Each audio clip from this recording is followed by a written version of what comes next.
For today's video guys, gagawa naman tayo ngayon ng butsi. At ang gamit ko ay glutinous rice. So guys, meron akong glutinous rice. Ito yung brand na gamit ko. May natira pa dito. Gagawa lang ako ng konti muna kasi at lalagyan ko ng asukal ang aking glutinous rice para manamis-namis naman siya, may lasa.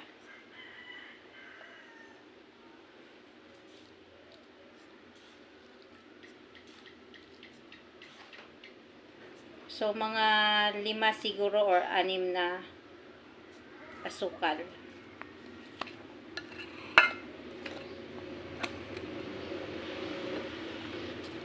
Halu-haluin lang at mayroon akong tubig sa balon. Konti-konti lang yung tubig natin. Tansya-tansyahin lang natin. Kasi hindi siya kailangang sobrang daming tubig. Meron akong pangmayamang spatula.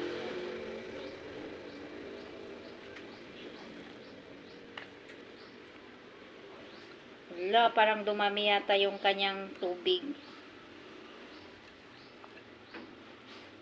So, yan guys, nahalo ko na siya. Mamasahin ko yung ating glutinous rice. Wait lang, maghugas lang ako ng aking kamay.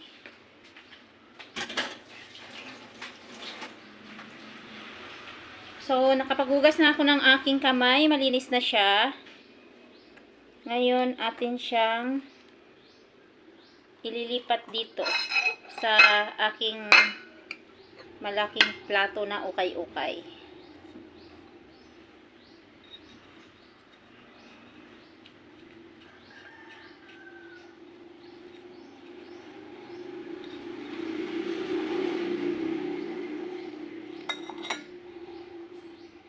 Yan.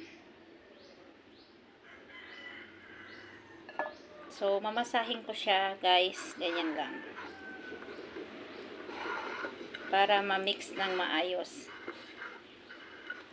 Di na ako naglagay ng baking powder kasi aalsa naman yan. Parang matubig yata yung aking dough. O tama lang siya. Kahapon ko pa to pinagpaplanuhan. Kaso naglaba ako kahapon. Kaya hindi ko siya na luto.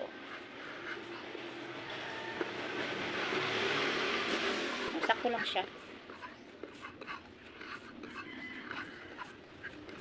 So masamasahin lang natin. Tumatakbo-takbo yung aking plato.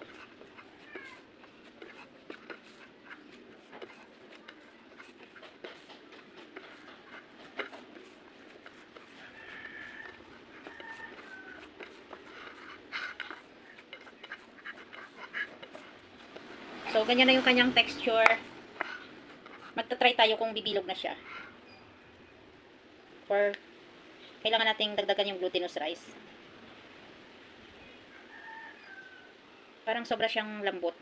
Kailangan ko siguro magdagdag ng glutinous rice pa. Dagdagan ko na yung glutinous rice. Hindi na siya masyadong basa. So, ngayon, maghihiwa lang ako ng cheese kasi yung palaman natin ay keso. Tsaka meron din ako nabili dyan na sesame seeds. Or linga. Try ko kung pag nabilog hindi malapsa. So, hindi na siya malapsa gaya nung kanina. Yan, ganyan na siya. Papalamanan natin siya ngayon ng keso. At yan, maghihiwa ko ngayon ng konting keso. Maliit lang. Ito. Bigay sa akin ng Charlie Marketing. Hi! Shout out sa mga taga Charlie Marketing dyan. Lagi ako may sangkalan sa kanila pag December. Sangkalan at kalendar. Ito, meron akong nahiwang keso. Ngayon, bibilog natin siya.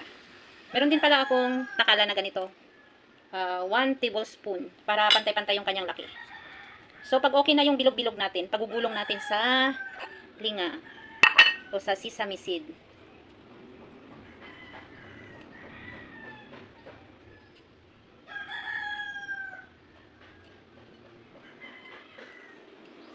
Ito na yung kanyang itsura ngayon. Ano ba yan? Hindi ko siya mabilog. So, yan. Parang malambot yung dough ko.